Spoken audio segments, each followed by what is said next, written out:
What's good, y'all? I'm Dr. Trehunna on the walk. You already know the vibes. All right. So one thing you probably picked up once you've been following my page for some time, I say stuff like, aha, gut health this, gut health that. And you probably over there like, why in the hell gut health is so important? So today, what we're going to cover is why gut health is so important and what you can start employing today so you can go ahead and fix your gut. That way you prevent yourself from having autoimmune diseases, chronic diseases, etc. All right. So to kick it off, I'm gonna go ahead and give y'all an analogy. So we all, when we was like in elementary school, if you're not familiar, we played a game called Red Rover, right? Red Rover is a game where there's like 10 to 15 kids, you all line up and you're all locking hands, right? And holding your arms out like this.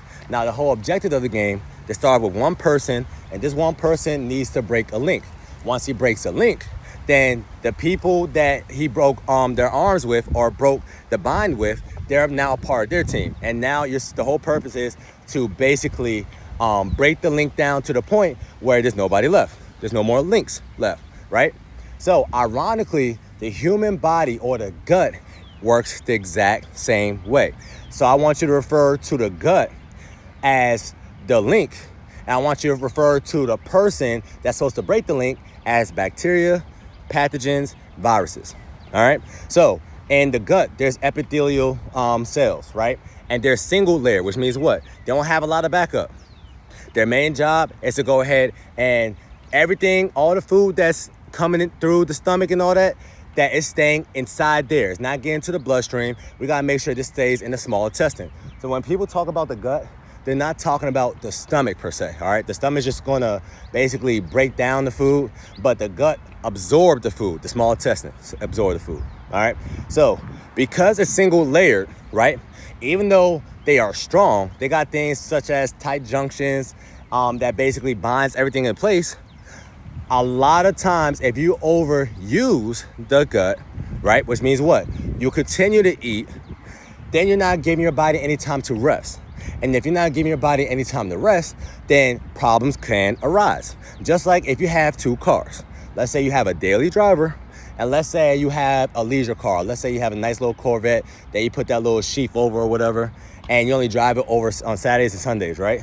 9 times out of 10, the daily driver is gonna have more problems or mechanical problems than the leisure car. Why? You are using it more. Simple. The same thing applies with the gut, right? If you're not giving your body any chance to go ahead and heal and digest and repair the processes that you're putting it through, then there's gonna be more problems, all right? So just like I tell my clients all the time, I like them to do like an intermittent fasting window, 16 hours to 18 hours. The main reason why is because that you're giving your body or your gut a chance to go ahead, absorb the nutrients, place it where it needs to be placed, then your body's able to repair, okay? So it's kind of like if you are working a shift, right? You already did 8 hours, and then literally 2 minutes later before your shift is over, your boss come over to you like, hey, by the way, I need you to work overtime. You about to do 5 to 6 more hours. You're gonna do that if you need the money, right? Or even have the option, but you're gonna be tired as hell to the point that you're not gonna be as efficient as you were the first time around or your first shift. Does that make sense? So the same thing applies with the body. If your stomach or your small intestine, every single time that it finally finished digesting the food and absorbing it, you're bringing some more food in because we was all taught that, oh, to boost your metabolism, you need to eat 5 to 6 times a day, right? You're never giving it no rest. So there's 2 different kinases that I want y'all to learn today. There is mTOR and there's AMPK. mTOR is kind of like the brake, which means what? It's gonna stop your body from healing itself. And AMPK, adenosine monophosphate kinase, is basically allowing your body to repair itself through a process called autophagy. If you watch my videos, you already know what autophagy is, right? So anytime you eat food, on average, the average meal that you have, mTOR, which is mammalian target of rapamycin, is activated, which means what? Your body's not healing anymore. Your body can either do 2 things. It's either growing or healing. The only time the human body can heal is if you are in a fasted state. The only time your body can grow is if you are eating, right? That's why people who are anorexic, they're anorexic because they don't eat. But that's why majority of Americans, we don't have no problem with anorexia. We have problems with people being obese because we overeat. We're giving our body more energy than it requires because we're not as active, or we're just overall just giving our body more energy because we're sad today, so we're going ahead and eat some ice cream. Nobody's getting no chicken breast and broccoli, or because we was taught to eat 5 to 6 times a day, and I'm out with my friends, I'm not hungry, but everybody else is eating. I don't want to be the loser in the corner. I'm gonna eat with them. Social eating. You see what I'm saying? It's just the American culture. We overdo things, you know? So when mTOR is activated, once you feed yourself, your body can't repair. But what you want to do, if you're somebody that's dealing with things such as rosacea on your skin, anything that's atopic skin diseases such as eczema, psoriasis, you have a lot of allergies, or even asthma, what you want to do is make sure you heal your gut. And how you heal your gut? Start doing an intermittent fasting window. Because when you're in an intermittent fasting window, during the time that you're not eating, your body's going to actually activate something called autophagy. And when autophagy is activated, your body is able to produce intestinal stem cells. So if you're not familiar with stem cells are the thing that if a cell is broken or damaged, your cells can produce stem cells and can replace it. It's basically like Army Swiss knife. It can kind of do everything, you know? And now your stomach, or now whatever cell that replaced, is good as new, right? So you want your body to produce stem cells, because if your body is producing stem cells, it's kind of like you had an old car, but you put a brand new engine into it. So now it's gonna work as if it's a brand new car, right? It's not as damaged, it's not a lot of mechanical problems happening anymore. So the same thing applies with the human body. But the only time you're able to do that is if you're putting your body in a fasted state, all right? Also, there's Paneth cells, okay? Paneth cells basically line in the lumen of the small intestine, right? It's basically like in the creases of the small intestine, the low line parts.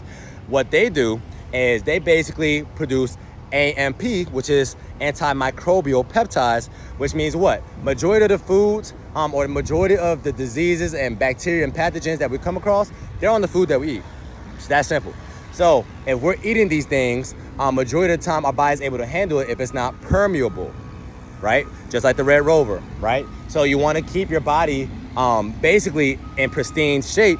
That way that your gut is not becoming permeable, so them pathogens and bacteria is not leaking through. Because if they start leaking through, then that means what else can leak through? Food. So let's say you have some strawberries, right? And you woke up one day and for some odd reason, you having strawberries, you had it for 25 years of your life, and now you're having a bad reaction to it. That's because your gut became permeable, and now that strawberry leaked through into the bloodstream. Your cells don't recognize this. They know it's not food, so your body starts producing antibodies to attack that strawberry. But here's the kicker. You're gonna reincorporate or try to bring back the strawberries because you don't notice, and what happens is now you're having a bad reaction to it. So if you're noticing that now for some odd reason you're getting alerted to your favorite foods, that means that you ultimately need to heal your gut, all right? Once again, the gut is the hardest job in the human body. That is the hardest organ because your gut has to literally make sure that it's retaining and absorbing the food, absorbing the minerals, absorbing the water, but also keeping pathogens, microbes, and viruses out of the bloodstream. You know, so, but the only way your body can do this optimally is if you are giving your body the allowance to heal the gut and replace the intestinal cells or the epithelial cells. The only way this can happen is if you're actually in a fasted state. Simple. So don't be out here eating 4 to 6 times a day and expect optimal health. That's why you see, the main reason why we even heard that in the first place is because bodybuilders do that. But now you're seeing bodybuilders dropping like flies. Why? Because you look good or you're healthy on the outside, the inside is messed up, all right? So if you want optimal health, you need to do some form of intermittent fasting window because this is the only time in human history where food is so present and available that we're just technically overeating. It's that simple, y'all, all right? So that's why gut health is so important. That's why I want you to take care of your gut. And the best way to take care of your gut is, of course, you're taking like little probiotics, but you allowing your body to heal itself or your gut to heal itself here and there. And the only way it can do that is if you fast. Simple. All right. Hopefully y'all learned something today. That's your reset tip of the day. It's gonna help you stay snatched all the time. Don't only summertime. Don't want chronic diseases. Don't want autoimmune diseases. If you want to go ahead and lower your chances or your kids' chances of having asthma, X, Y, and Z, you want to go ahead and take care of your gut. Cool. Talk to y'all soon.